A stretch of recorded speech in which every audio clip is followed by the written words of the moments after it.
오늘 살펴볼 하나님의 말씀은 마태복음 27장 50절입니다.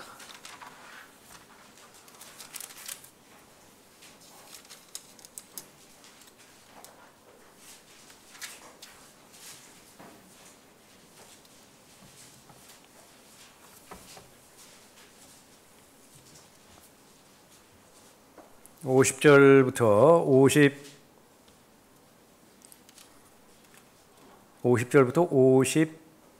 53절까지 봐드리겠습니다.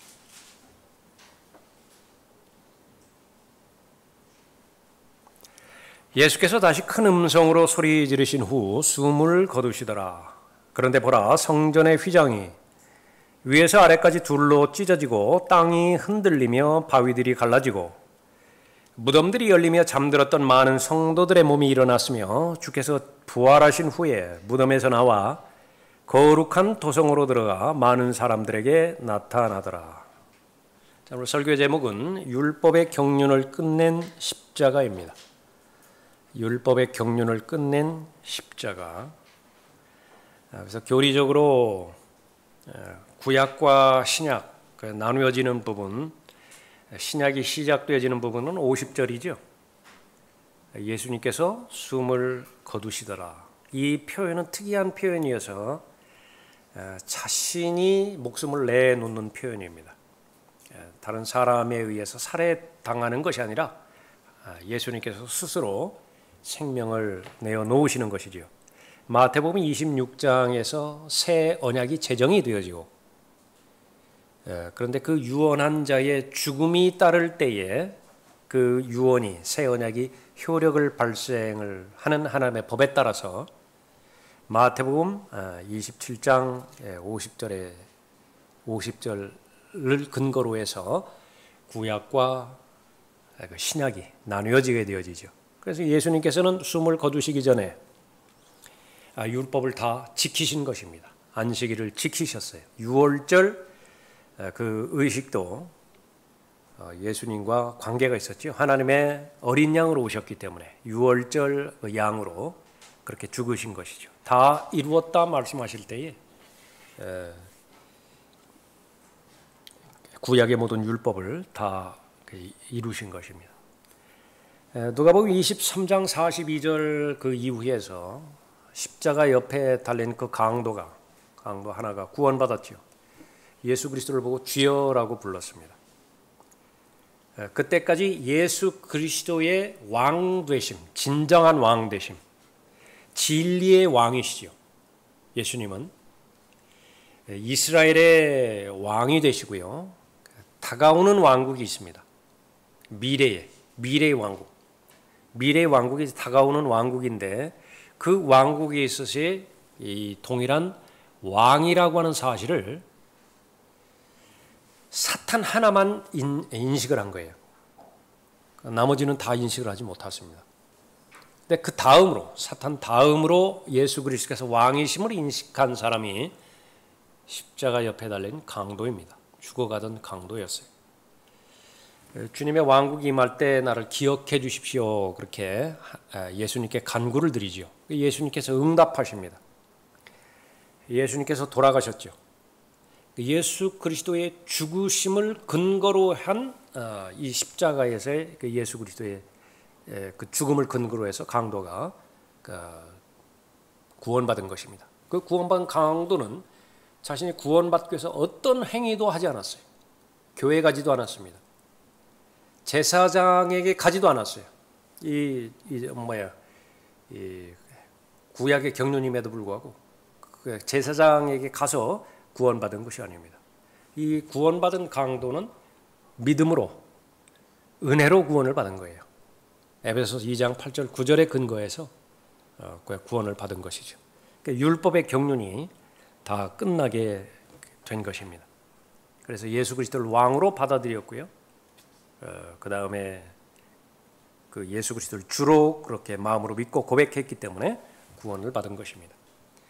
자, 율법의 경륜을 끝낸 십자가 두 가지로 오늘 본문 말씀을 통해서 알아볼 텐데, 첫 번째는 성전의 휘장이 위에서 아래로 둘로 찢어졌습니다. 51절에 보면 그런데 보라 성전의 휘장이 위에서 아래까지 둘로 찢어지고 땅이 흔들리며 바위들이 갈라지고. 이 휘장은 성막에 있죠. 제사장들이 갈 수 있는 곳은 성소입니다. 제사장들. 대제사장이 갈 수 있는 것은 성소를 넘어서 지성소까지 갈 수 있어요. 성소와 지성소 사이에 휘장이 가로막혀 있습니다. 베일. 그런데 그 성막에 나와 있는 휘장이 예표하는 바가 있는 것인데 두 가지가 있어요. 그 가운데 하나는 예수 그리스도의 몸을 상징을 하는 것입니다. 히브리서 10장 19절에서 그러므로 형제들아 우리가 예수의 피로 인하여 담대하게 지성소에 들어가나니. 구약에서는 있을 수 없는 일이었죠. 지성소에 들어가는 것은 대제사장 하나밖에 불가능한데 이것은 차별이 없어요. 근거는 뭐냐 그러면 예수 그리스도의 피로 인하여. 겁먹을 것도 없어요. 담대하게 들어갈 수 있다라고 선언합니다. 그러므로 형제들아 우리가 예수의 피로 인하여 담대하게 지성소에 들어가나니. 그러므로 형제들아 우리가 예수의 피로 인하여 그가 우리를 위해 바치신 새롭고 살아있는 길로 휘장 곧 그의 육체를 통하여 들어가느니라. 휘장이 곧 육체라고 말씀하셨거든요. 그의 육체를 통하여 들어가느니라. 근데 육체가 찢어져야 된다고요. 위에서 아래로 갈라져야 되죠. 그래야 통과해가는 것입니다. 그래서 성막의 휘장이 찢겨졌다라고 하는 것은 성소와 지성소 사이에 휘장이 찢겨졌다라고 하는 것은 예수 그리스도의 몸이 찢겨졌다는 것과 정확하게 일치하는 것입니다. 휘장이 예수 그리스도의 몸을 상징하는 모형이라고 한다고 한다면 다시 말하면 그 몸은 예수 그리스도의 몸은 육체로 나타나신 하나님이세요. 하나님께서 육체로 나타나신 것이지요. 그런데 그 휘장이 찢어졌다라고 하는 것은 하나님의 마음 한복판으로 들어갔다고 말해요. 육체가 찢어져서 그 한복판 안으로 들어간 것을 말하는 것입니다. 또 하나 이 휘장이 상징하는 그것은 우주의 모형입니다. 우주를 휘장으로 그렇게 말씀하시는 거죠. 그래서 둘째 하늘에서 셋째 하늘로 들어가는 길이에요. 이 휘장이. 성막이 찢겨졌다라고 하는 것은 둘째 하늘과 셋째 하늘 사이에 가로막힌 부분이 있는데 그 부분이 열렸다라고 하는 사실이죠. 그러니까 셋째 하늘에는 무엇이 있느냐 그러면 하나님의 보좌가 있습니다. 그래서 이 휘장이 찢겨지기 전까지는 둘째 하늘과 셋째 하늘로 들어가는 그 길이 닫혀져 있었는데 이제는 열린 것입니다. 그러므로 하늘들에 있는 것들의 모형들은 이런 것들로 깨끗하게 할 필요가 있었으나 하늘들에 있는 것들 그 자체는 이것들보다 더 좋은 희생제물들로 해야 하리라. 비교가 되어지는데 더 좋은 희생제물을 요구를 합니다. 그것이 하나님의 어린 양이에요. 지금까지는 그냥 어린 양으로 제물이 바쳐졌죠. 하나님께서 받아들여 주셨는데 그러나 하늘들 자체로 들어가는 데 있어서는 황소와 염소의 필요는 불가능해요. 하늘들 자체, 그 자체로 들어가는 것은 바로 더 좋은 희생제물로만 정결하게 될 수 있기 때문에 그런 것이죠. 이는 그리스도께서 실물의 모형인 손으로 만든 성소들에 들어가지 아니하시고 바로 그 하늘 자체에 들어가셔서 우리를 위하여 하나님의 면전에 지금 나타나 계시기 때문이라. 뿐만 아니라 대제사장이 해마다 다른 것들의 피를 가지고 성소에 들어가는 것처럼 여러 번 자신을 드릴 필요가 없으니 우리의 대제사장이십니다. 두 가지가 하나님의 면전으로 우리를 인도하는데 하나는 예수 그리스도의 대제사장직이에요. 인간 제사장이 아니라 예수 그리스도의 대제사장직입니다. 그래서 대제사장직을 완전히 수행하셨기 때문에 지금 서 계시지 않으세요. 앉아 계시는 것입니다. 하나님의 보좌 오른편에. 그리고 병행하여 완전한 희생제물입니다. 예수 그리스도라고 하는 자신의 혼의 속죄제물로 바치신 그 결과 우리는 하나님의 면전에 직접 나아갈 수 있습니다. 그것이 은혜의 보좌예요. 은혜의 보좌 앞으로 내가 담대히 나아갈 수 있습니다. 언제 어디서든지 어떤 상황에서든지 나가는 거예요. 자비를 얻을 수 있고요. 은혜를 얻을 수가 있는 것입니다. 그러므로 우리가 은혜의 보좌로 담대히 나아가자. 오전 성경 공부 시간 때도 살펴봤지만 이 보좌가 계속 변하죠. 변한다고요. 심판의 보좌였습니다. 그것이 자비의 보좌가 되고 은혜의 보좌가 되는 것이죠. 그러므로 우리가 은혜의 보좌로 담대히 나아가자. 이는 우리가 자비를 얻고 필요한 때에 도우시는 은혜를 발견하기 위함이라. 휘장이 찢어졌다라고 하는 사실은 이제 구약의 율법 시대의 경륜, 계속해서 희생제도가 있었죠. 그것이 이제 마지막이다. 마지막을 알리는 신호였습니다. 율법 시대의 끝, 마지막 선지자 취임낸 요한까지라 그렇게 말씀하죠. 누가복음 17장에서 취임낸 요한까지, 요한 다음에 예수 그리스도는 다른 경륜이 시작되는 것입니다. 그래서 예수 그리스도의 십자가의 보혈이 흘려진 결과 이제는 율법 시대가 완전히 끝난 것이에요. 휘장이 찢어졌다라고 하는 것이 그 표식입니다.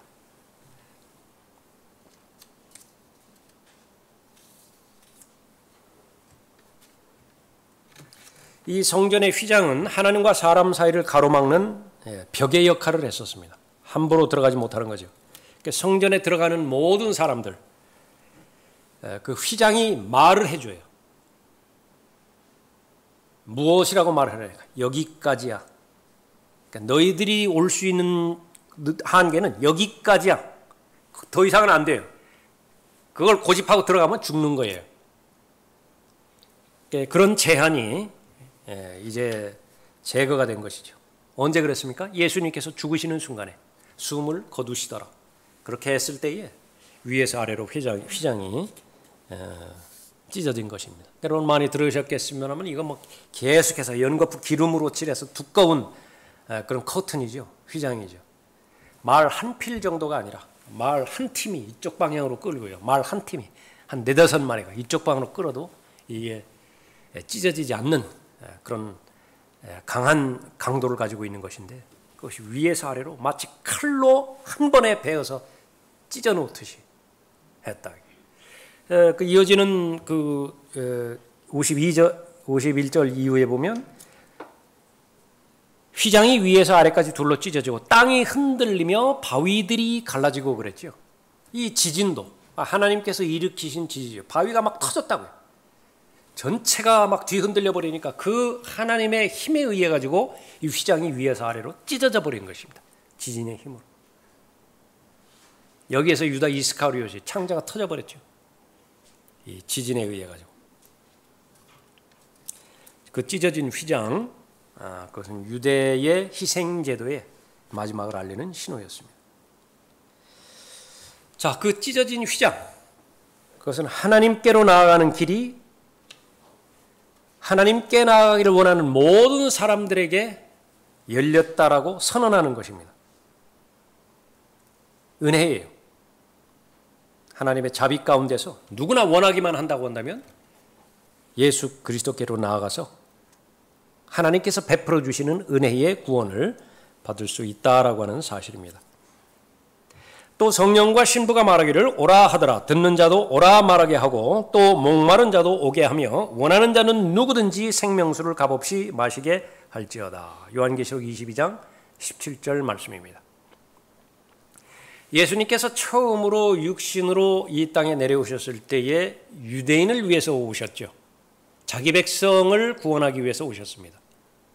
그러나 정작 구원에 가장 가까운 대상인 이 유대인이 자신들의 왕, 자신들의 구주, 자신들의 메시아를 고의적으로 거부했어요. 그것이 요한복음 1장 11절 말씀입니다. 예수님께서 오셨는데 자기 백성이 거부를 했어요.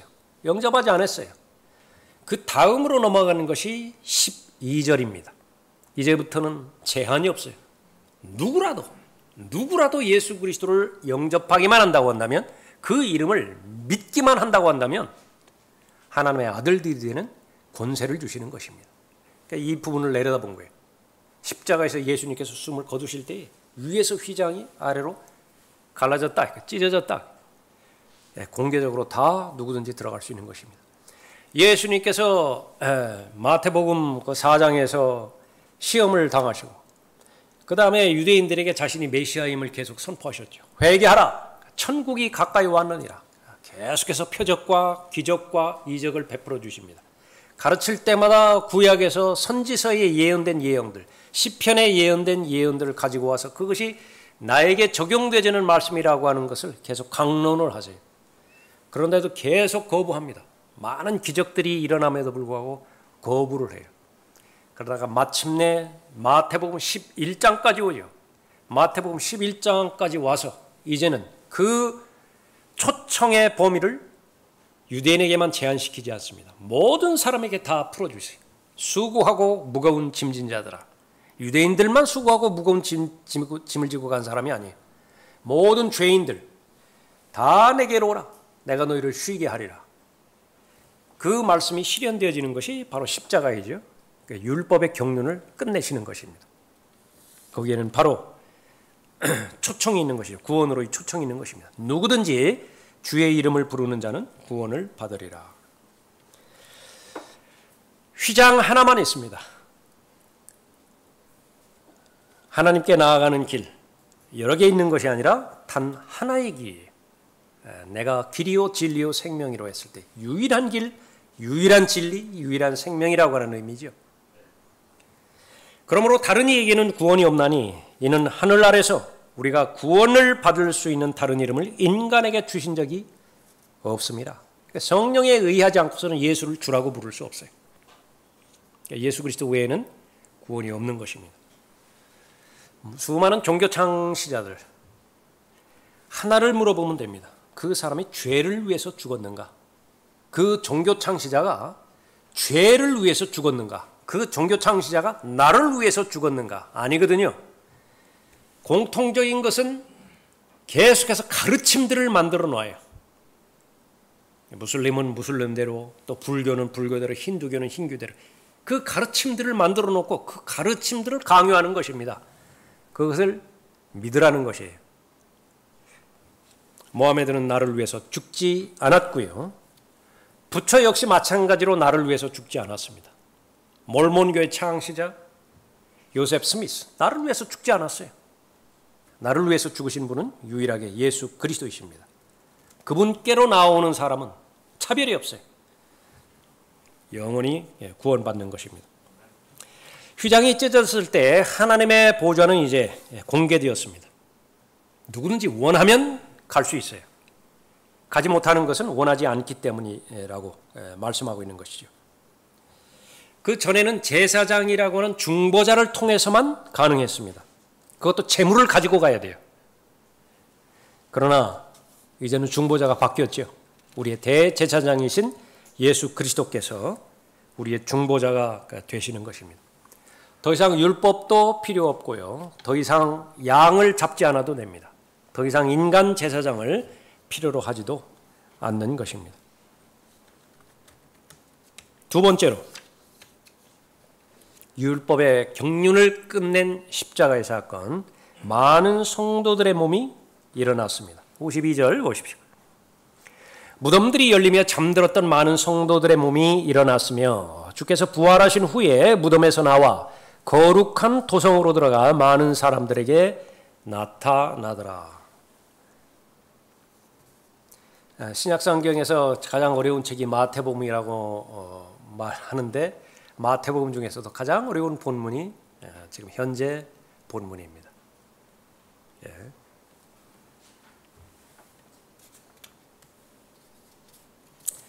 부활을 말하는 것이죠. 많은 성도들의 몸이 일어났다. 그러니까 죽어서 이제 무덤에 묻혔는데 그 무덤이 열리고 죽은 사람이 일어난 것입니다. 고린도전서 15장에서 부활에 대한 체계적인 교리가 잘 기록이 되어 있죠. 고린도전서 15장에서 부활에 대해서 언급하고 있는데 그 부활이 일어나기, 부활이 발생하기 전에 지금 마태복음 27장에서 또 하나의 부활이 먼저 일어난 거예요. 이 부활은 도대체 무엇이냐? 라고 하는 거예요. 어쨌든지 간에 분명한 사실은 적은 사람도 아니라 많은 사람이 무덤에서 일어났고 또 주께서 부활하신 후에는 이 무덤에서 나와서 거룩한 도성 예루살렘으로 들어갔다는 사실이죠. 현실적으로. 성경에서는 상당히 다양하게 죽은 자의 부활에 대해서 기록하고 있습니다. 우선 나사로 같은 사람 보죠. 죽었죠. 이리 나오너라. 예수님께서 나사로의 이름을 거명하면서 부르셨어요. 다 썩어가던 나사로가 일어나죠. 부활했습니다. 거기까지만 한번 생각해 보자고요. 분명히 죽었고 그 죽은 시체가 다시 부활했어요. 그러면 상식적으로는 어떻게 되죠? 계속 살아야 된다고. 그런데 나사로는 죽었습니다. 그런 경우가 하나 있죠. 구약에서도 그런 경우들이 계속 있고 신약에서도 있죠. 일단 죽었어요. 그런데 다시 부활했습니다. 또 죽어요. 그런 예표가 하나 있는 거예요. 그런 부류의 사람들이 하나 있다라고 하는 사실을 성경에서 알려주는 것입니다. 사람이 죽었습니다. 이제는 무덤에 묻혔어요. 나사로는 무덤까지는 안 갔어요. 무덤에 묻혔어요. 그런데 몇 시간 후에 부활해서 올라가 버렸어요. 대표적으로 모세가 그런 경우입니다. 모세는 지금 그 무덤이 어디 있는지도 몰라요. 이스라엘 사람들이 무덤에 묻혔다가 그 후에 하늘로 올라갔죠. 그 다음에는 이제 예수님께서 십자가 달려 돌아가시는 동안에 사흘 동안에 사흘밤 사흘낮 지하 세계로 가셨죠. 사로잡힌 자들이 있었습니다. 구약 성도들이죠. 그 구약 사로잡힌 자들을 사로잡아서 예수님께서 승천하실 때 다 데리고 가셨어요. 그때의 몸은 문자적인 몸이 아니에요. 나사로의 몸은 문자적인 몸입니다. 모세의 몸도 문자적인 몸이에요. 그러나 에베소서 4장에서 언급하고 있는 사로잡힌 자들은 문자적인 몸이 아니라 영적인 몸이에요. 다시 말하면 구원받은 구약 성도들의 혼들을 다 데리고 간 거예요. 몸은 아직 해결되지 않았어요. 그 예수님께서 승천하실 때 데리고 갔던 혼들은 휴거 때에 공중으로 다시 오시겠죠. 그때에 다시 결합이 되어지는 것입니다. 몸과 다시 결합이 되어지는 것이죠. 그러나 본문에서 말하는 이 일어난 몸들, 문자적인 몸이죠. 분명히 실제적인 몸입니다. 성경에서 잠들었다 그렇게 표현할 때, 잠들었다라고 그 표현할 때에 그것은 몸이 잠든 거예요. 몸이 잠들었다. 그 외에는 다른 용도로 말하지 않는 것입니다. 그들이 스테판을 돌로 치니 그가 하나님을 부르며 말하기를 주 예수여 나의 영을 받아주소서 하고 무릎을 꿇고 큰 소리로 부르짖기를 주여 이 죄를 그들에게 돌리지 마옵소서라는 이 말을 하고 잠드니라. 몸을 말하는 것이. 데살로니가전서 5장 10절에서 주께서 우리를 위하여 죽으심은 우리가 깨든지 자든지, 여기서 잔다라고 말하는 것은 몸이 죽는 것을 말하는 거지요. 깨든지 자든지 주와 함께 살게 하시려는 것이라.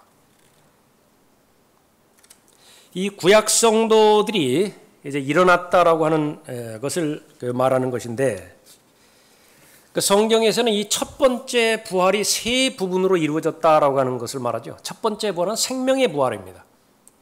제일 첫 번째는 구약 성도의 부활을 말하고, 그 다음에는 신약 성도의 부활을 말하고, 마지막 세 번째는 환난 성도의 부활을 말하는 것이죠. 이 세 부활을 첫 번째 부활이라 그렇게 언급하고 있습니다. 그런데 이 첫 번째 부활은 모두가 다 들림받는 것, 그 휴거와 직접적으로 연결이 되어 있어요. 그 어떤 경우에는요, 어떤 사람의 그 해석은 이 마태복음 27장 본문에서 많은 사람이 무덤에서 나왔죠. 예루살렘으로 들어가기로 했죠. 그 다음에 어떻게 됐는가? 다시 무덤으로 들어갔다고 보는 경우도 있어요. 갔다가 다시 무덤으로 들어갔다. 그런 것은 아닙니다. 이 사람들은 이제 올라간 것이 휴거와 직결되어지기 때문에 그런 것입니다. 두 부류로 이렇게 나누어져 봤을 때 그러면 이 사람들은 어떤 사람들이냐? 구약 성도들을 나눌 때에 아담부터 모세까지 나눌 수 있습니다. 성경의 구분이 그렇죠. 모세부터 그리스도까지 그렇게 크게 두 부류로 나눌 수 있어요. 그런데 모세는 하나님으로부터 율법을 받았죠. 모세의 언약에 해당되어지는 구약 성도들이 있습니다. 그 사람들은 약속의 땅과 관련되어 있고 거룩한 도성 예루살렘과 관련이 있어요. 그런데 이 사람들은 예수 그리스도께서 부활한 뒤에 거룩한 도성 예루살렘으로 들어갔죠. 직접적으로 연결되어 있는 사람이기 때문에 유대인들입니다. 그러면 문제는 아담부터 모세까지 이 사람들은 예루살렘과는 아무 관계가 없어요. 그러니까 이 사람들은 어떻게 되는 것이냐? 그 한 가지가 이제 문제의 대상이 되기도 하죠. 자, 어쨌든지 간에 아브라함부터 모세까지 성도들이 부활한 것인지, 모세부터 요한에 이르는 그런 성도들이 부활한 것인지 그건 잘 몰라요. 둘 다 해당될 수도 있고, 그렇지만은 분명한 것, 그것이 구약 성도가 부활한 것인데 구약 성도 전체가 다 부활한 것이 아니라 부분이 부활한 거예요. 많은 사람들이라고 하는 표현이 바로 그 부분입니다. 실제로는 교회의 휴거 때, 교회 휴거와 그 생명의 부활이 언급될 때 그 특징이 하나 있는데 그것은 바로 예수 그리스도께 속한 사람들이라고 특징 지어놔요. 고린도전서 15장 23절에서 그러나 각자 자기의 서열대로 되리니 그리스도가 첫 열매들이요 그 다음은 그리스도께서 오실 때 그분께 속한 사람들이라. 예수 그리스도께 속한 사람들, 이것은 다른 말로 하면 그리스도 안에 있는 사람들, 그 부분과 같습니다. 그것은 그리스도의 몸을 이루는 유기체들을 말하는 것이죠. 또 데살로니가전서 4장 16절에서는 그리스도 안에서 죽은 자들이 먼저 일어나고 그렇게 표현하고 있거든요. 그리스도 안에서 죽은 자들이 먼저 일어난다. 구약 성도들은 어떤 사람이냐 그러면 그리스도 안에서 죽은 사람이 아니에요. 그리스도에 속한 사람이 아니에요. 구약 성도들은 거듭나지도 않았고요. 예수 그리스도와 같은 몸으로 변모될 것이라고 하는 약속의 대상이 아닙니다. 그러나 그리스도인들에게는 약속이 주어졌는데 그 사람 안에 예수 그리스도께서 계시죠. 신비입니다. 그 사람이 죽어서 부활할 때에 아니면 이런 시간에 예수님께서 공중으로 오셔서 휴거될 때에 모두가 다 그리스도의 몸으로 변모될 것이라고 하는 약속이 주어졌어요. 이것은 유일하게 오순절부터 시작해서 사도행전 2장에서 데살로니가전서 4장에서 휴거에 이뤄가는 이 기간 안에 구원받은 하나님의 자녀들, 다시 말하면 그리스도의 몸을 이루는 유기체, 그 사람들에게만 주어진 약속의 말씀이에요. 그래서 천한 몸이 영광스러운 몸으로 변화될 것이고요. 또 예수 그리스도께서 나타나시면 지금은 변화되지 않았지만 그분의 영광스러운 몸으로 변모될 것입니다. 그러면 나머지 구약 성도들은 어떻게 될 것이냐? 마태복음 27장 본문에서 부활한 구약 성도들 제외하고 나머지 구약 성도들은 하나님의 말씀에 의하면 환난 휴거 때에, 환난 후 휴거, 대환란이 지속이 되어지죠. 그 다음에 재림 끝에 휴거가 일어나죠. 그때에 일어나는 그 부분입니다.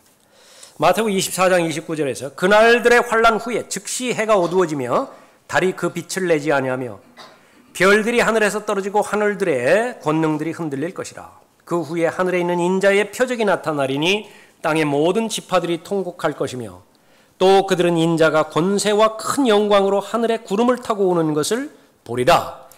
인자가 구름을 타고 오는 것을 보는 무리들이 있고요. 전혀 알 수 없는 예수 그리스도의 공중재림이 있죠.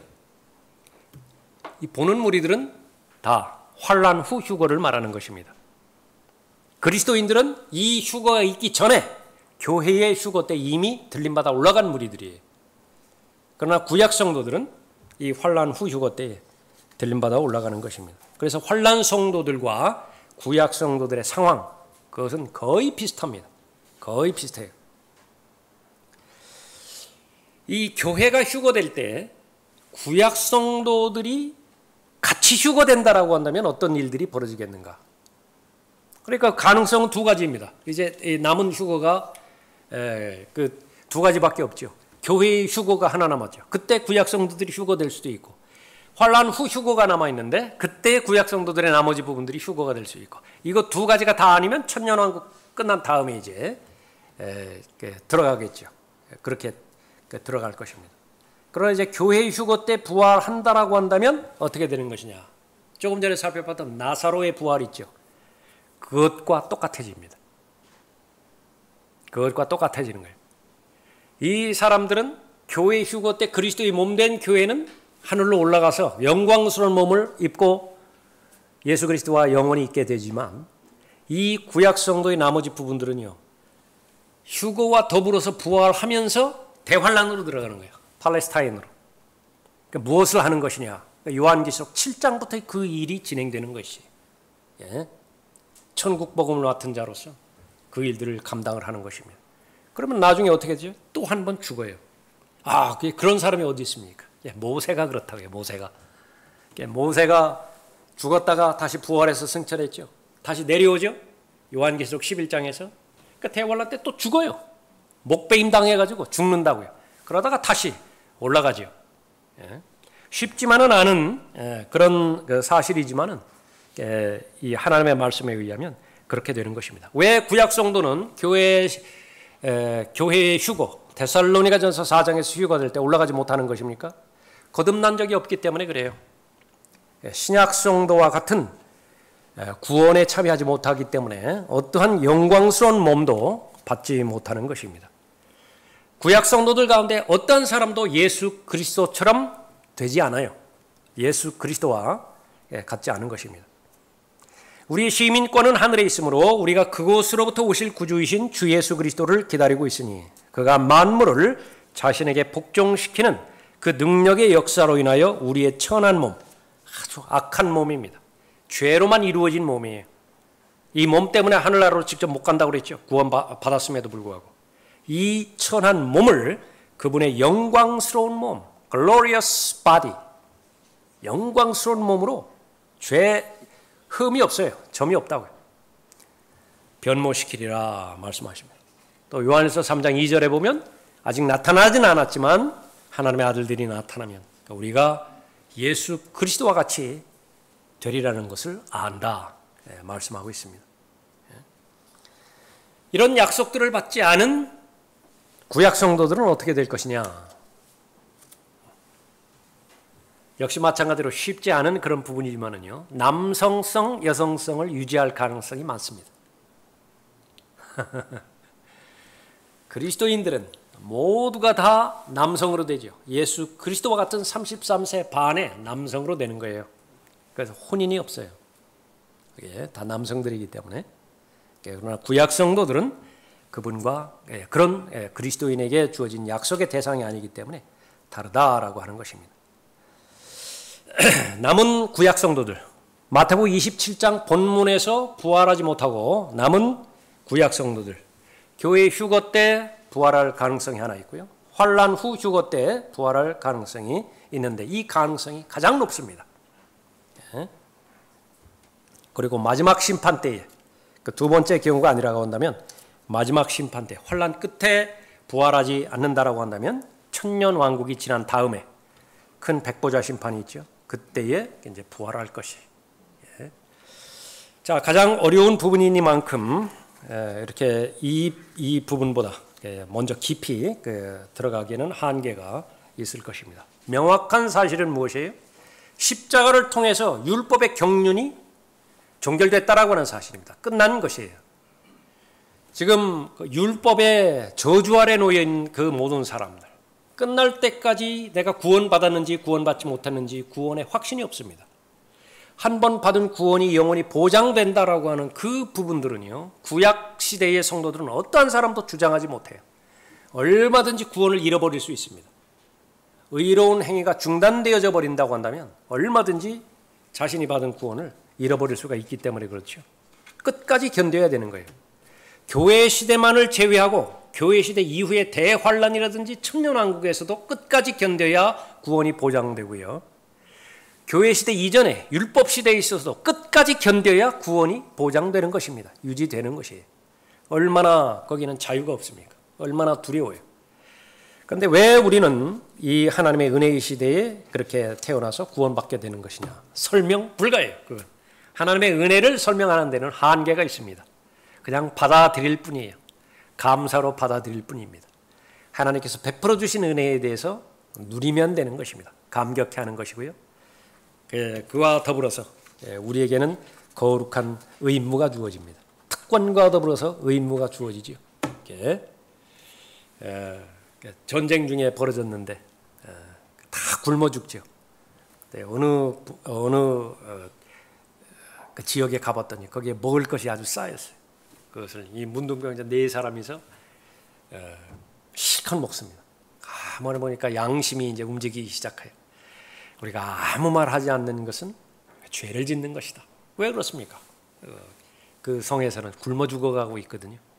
그 사람들에게 가서 알리는 것이죠. 자, 그것마저도 우리 인간적인 욕심이나 인간적인 의무 가운데서 행하는 것은 불가능합니다. 그래서 우리가 계속해서 추구하고 행해야 되는 것은 하나님의 은혜에 푹 빠지는 거예요. 하나님의 은혜 가운데서 푹 담가지는 것입니다. 그러니까 어떻게 하면 하나님의 은혜 가운데 깊이 빠질 수 있는 것이냐? 은혜의 책과 가까워지면 됩니다. 은혜의 보좌에 부지런히 다가가면 돼요. 그렇게 되어지면 그 나머지는 하나님께서 책임져 주시는 것입니다. 지금 여러분 가운데서 하나님의 은혜와 동행하고 하나님의 넘치는 은혜 가운데서 그 역할들을 잘 감당하시는 분들이 있죠. 계속 가십시오. 계속 하십시오. 가장 귀한 특권을 부여받은 것입니다. 아직 그 부분에 잘 도달하지 못한 그런 생각이라고 드는 그런 지체들이 있으세요? 그럼 간구하세요. 하나님 앞에 간구하십시오. 하나님의 은혜의 보좌를 사모하고 하나님의 은혜의 책을 사모하고 베풀어 주실 하나님의 은혜를 기대하면서 율법을 끝내신 십자가, 그 십자가를 방문하기만 하면, 그곳으로 가기만 하면 십자가로부터 우리가 부여받게 되지는 하나님의 은혜와 또 하나님의 능력을 여러분 모두에게 다 주실 것입니다. 다 같이 일어나시겠습니다.